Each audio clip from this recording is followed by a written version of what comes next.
Today I'm going to teach you how to reach for that positive feeling you need when you're feeling absolutely terrible. It is completely normal to feel like something is not going right sometimes. It's completely normal to feel that feeling in your stomach that, you know what, I'm not feeling my best today. But it's also very important to learn how to reach for a good feeling when you're feeling bad so you don't spiral into negative feelings that become a self-fulfilling prophecy of negative feelings. We've all had that day where we wake up in the morning and it's like everything is terrible, everything feels like not good. And here, a lot of the times, what we'll try to do is we'll reach for another negative feeling to cover up the negative feeling that we have initially. We might reach for validation. We might reach for someone to help us feel better. Essentially, instead of sitting back and doing what we need to do to actually ground ourselves, we start reacting. The reason we do this is because we're acting out of lack. We're feeling that something is wrong and we're thinking, I don't have enough. There's a reason something is wrong. That reason is probably that I don't have enough. I'm not enough. I need something.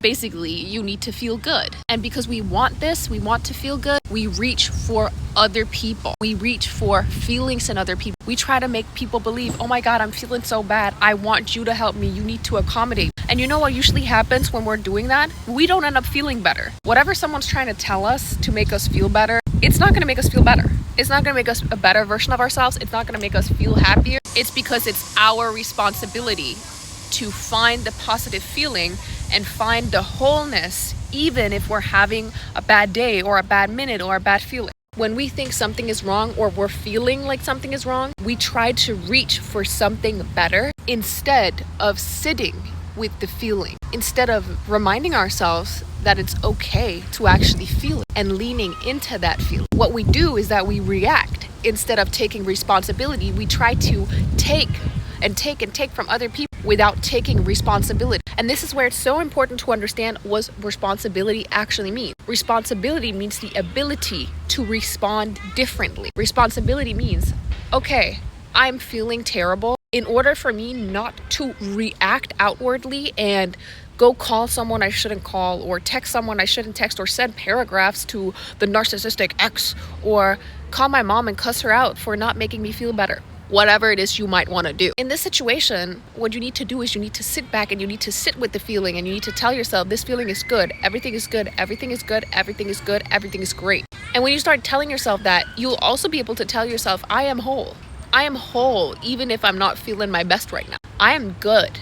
I'm good even if I'm not feeling my best. I am perfectly content with sitting with this uncomfortable feeling that I'm feeling. Because then you're actually telling your body and you're telling the universe that you're not going to let everything in your life be based on just a momentary feeling, a feeling that is fleeting. You're essentially taking responsibility and you're saying, I'm the creator of whatever comes next, instead of saying, okay, everything is bad, everything is terrible. Because when you're saying that everything is terrible or you're having a terrible feeling, you know what you usually do? You reach for something that's more terrible. You try to argue with people about how terrible you have, and that's only putting more energy towards whatever it is that you don't want to have more of. What you put your attention towards is what energy is going to flow toward. That's how the law of attraction works, and it works like that with your emotions and your feelings too. You need to break this pattern, and the easiest way to break this pattern is to just get up and move. Get up and do something. Get up and say something that you wouldn't say if you're feeling bad. Maybe usually when you're feeling bad, you're trying to call your partner. You're trying to call your friends. You're trying to text everyone around you how you're having a terrible day and this and this and that. If that's your usual go-to, you need to say, what can I do now that feeds into the opposite, actually what I want to feel? And it's going to feel completely unnatural. It's going to feel like you're not validating your sadness. You are. You're saying to yourself, I hear you, I feel you, I know you're here, but I also know that this is not my natural state. This is not the state that's good. And I'm not going to feed into whatever you're trying to tell me I need to feel, aka like sadness that's trying to make you believe that you need to be perpetually sad. No. You're going to be like, yeah, I see you. I hear you. And I hear you're sad. Now let's put on some really goofy song. Let's just start doing something crazy. Let's get up and shake the body. Do crazy dance moves. Do something that you wouldn't usually do when you're feeling tired, stressed, sad, because that is literally what's going to take you to a new destiny in your life. Very, very deep spiritual. When you get these moments where you're feeling extra sad, extra anxious, extra this and this and that, you're essentially saying that your vibration is very, very low. Your vibration is now vibrating low. And that's not a good state. When you're vibrating very, very low, chances are that you're going to end up creating a reality that is the exact mirror of however you're feeling. And you're going to tell yourself, no, I know I might be vibrating low a little bit, but I'm aware. Thank you so much for making me aware. This is why you say, thank you so much. I love this. You say, I'm aware that I'm vibrating low. I'm aware that I'm feeling sad. You say, I know I'm feeling sad. But you know what also happens when you're feeling very, very low? You have the potential to jump very, very high. When you take a rubber band and you pull it downwards and then you let go of it, it jumps very, very far. This is the exact same thing that can happen energetically. In this case, what you need to do is you need to break the pattern of sadness, of anger, of anxiousness. This is where you put on your makeup, you put on the nice outfit, you get up and you put on the goofy song and you start dancing. And the body is confused. It's like, oh, I thought we were supposed to feel sad. I thought we were supposed to feel sad. I thought we were supposed to feel confused, not knowing where to go, not knowing what's happening next. But you're essentially telling your body, I know what happens next. What happens next is we're dancing. We're doing something. We're filming a video out on a bench.